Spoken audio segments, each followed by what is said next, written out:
1776, they got their freedom from the British government. George Washington and Benjamin Franklin. These two, by the British government, they were called as terrorists. But the common Indians used to call them as heroes, as freedom fighters, as patriots. Same people, same activity, but two different labels. And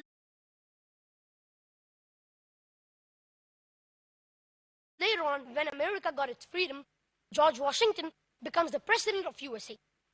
And he happens to be the godfather of all the presidents. And he sets an example for all the future presidents of one of the most advanced countries in the world today, America. All the presidents of USA look up to a person who's George Washington, who was a terrorist. We have the example of Nelson Mandela, who was fighting for the freedom of South Africa. Before South Africa got its freedom, it was ruled by the white apartheid government. The white apartheid government, they called Nelson Mandela as a terrorist. And they imprisoned him in Robben Islands for more than 25 years. Later on, he's released and he becomes the president of New South Africa. And he gets a Nobel Prize for Peace. Imagine, an ex-terrorist gets a Nobel Prize for Peace. That's why it is a duty of every Muslim and every non-Muslim that should first check up the information, whether the information is right or wrong. Why is the person calling him so? As Allah subhanahu wa ta'ala says in Surah Hujurat, chapter number 49, verse number 6. Ya ayyuhalladhina amanu, in ja'akum fasiqun binaba'in fatabayyanu. Oh, ye who believe, check up the information before you pass it on to the third. Check up the information. Why is the person calling him so? Is it right? Is it wrong? It may be right, it may be wrong. I'm not telling that all the people who are called as terrorists, they're innocent human beings. They may be terrorists who have literally been terrorizing innocent human beings.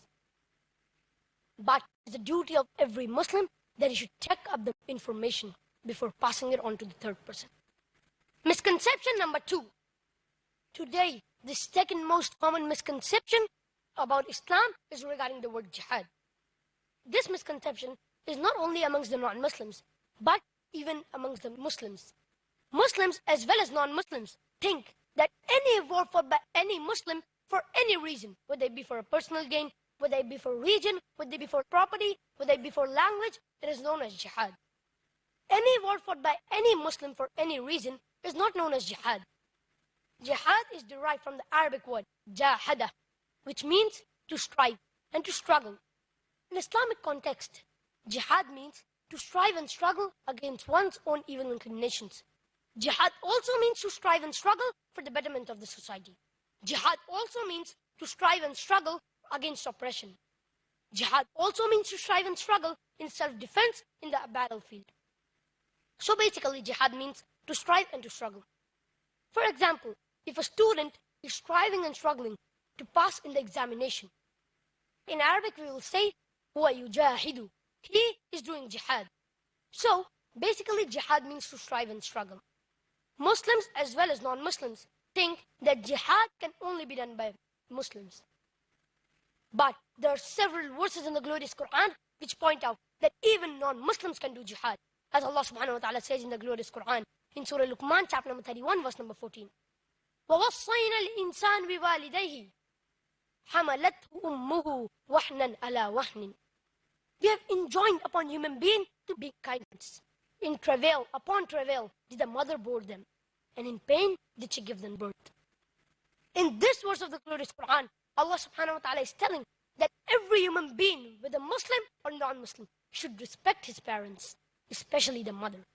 Immediately the next verse of the glorious Quran, which is Surah Luqman, chapter number 31, verse number 15, it says, وَإِن جَاهَدَاكَ عَلَىٰ أَن تُشْرِكَ بِي مَا لَيْسَ لَكَ بِهِ عِلْمٍ فَلَا تُطِعْهُمَا وَصَاحِبُهُمَا فِي الدُّنْيَا مَعْرُوفًا.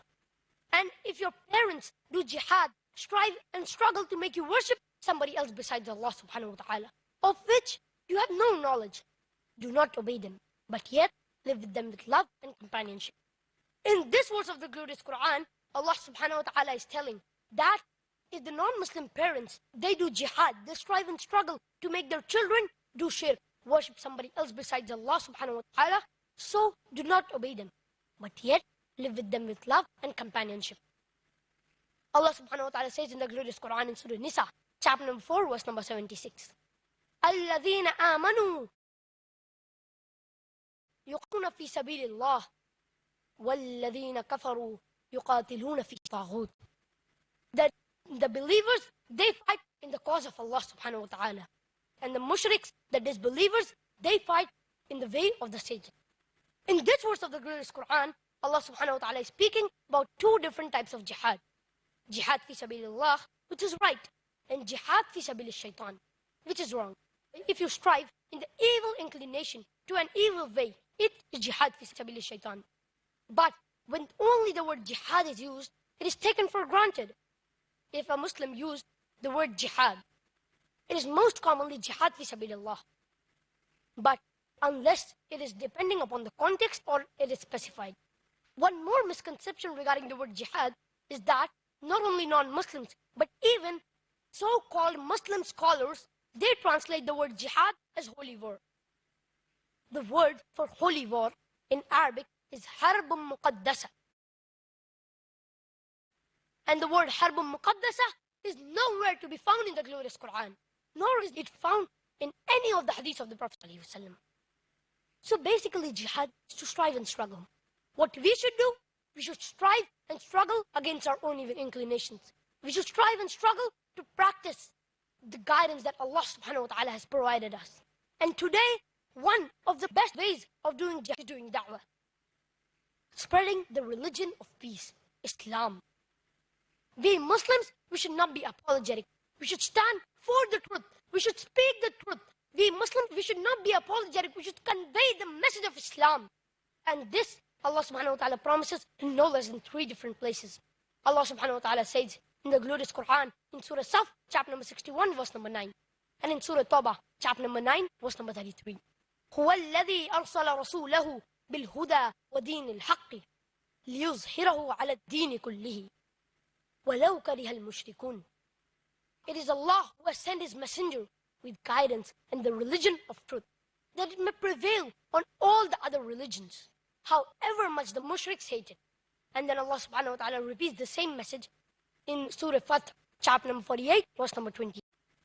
هُوَ الَّذِي أَرْسَلَ رَسُولَهُ بِالْهُدَى وَدِينِ الْحَقِّ لِيُظْهِرَهُ عَلَى الدِّينِ كُلِّهِ وَكَفَى بِاللَّهِ شَهِيدًا. It is Allah who has sent His messenger with guidance and the religion of truth, that it may prevail on all the other religions. And enough is Allah as a witness. Allah does not need you and me to make His deen prevail. The rubbish that we are, Allah Himself is sufficient. Allah does not require us. Allah is giving us an opportunity to make hay while the sun is shining. Allah does not require you and me to make His deen prevail. What we Muslims should do, we should strive and struggle in the right way. Allah subhanahu wa ta'ala is giving us an opportunity to do a prophet's job, to earn a prophet's reward. We should take this opportunity. And Allah subhanahu wa ta'ala is telling in these verses that this deen is going to prevail with or without you, with or without me. I would like to end my talk with a quotation from Dr. Adam Pearson. Dr. Adam Pearson says, people who worry that one day nuclear weaponry will fall in the hands of the Arabs, they fail to realize that the Islamic bomb has already been dropped.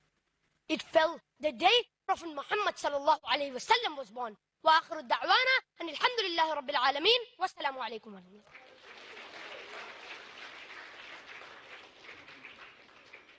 That certainly lifted the fog. Jazakallah, Brother Ghazi.